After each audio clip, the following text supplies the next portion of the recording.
Sungut ki beruda dok gi mensen gi, we bon ngut ki wida wiar gi.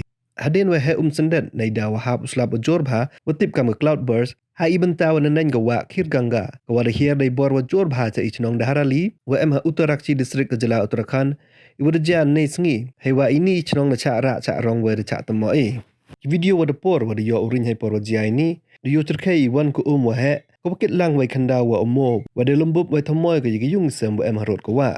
Neliang distrik magistrate ke Uttarakshi, Operasyon Arya, dapat terkenal ini wa emayap kisungut, wa ikat terang cim yuk hanya tip haduk kat wan wa cak ta. Kidur kidaro demi di yo ki yung gisem ki wa cak temo wa emapok gani ke cenong.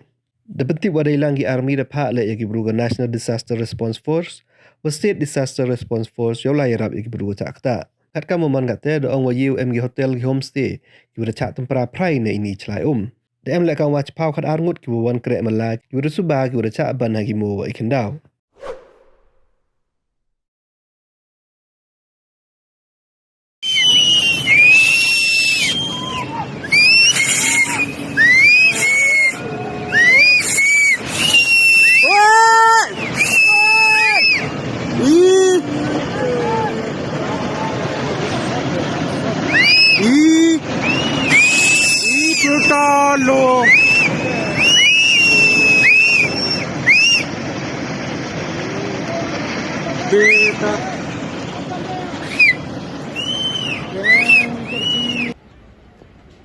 This is the location of the mudslide at the Dharali village. Around 13:45, a major mudslide had come in the Kheergad Nala in this particular village. The complete mid portion of the village has got swept out and the road has got blocked. The villagers on both sides have been evacuated by the army column which reached on the ground.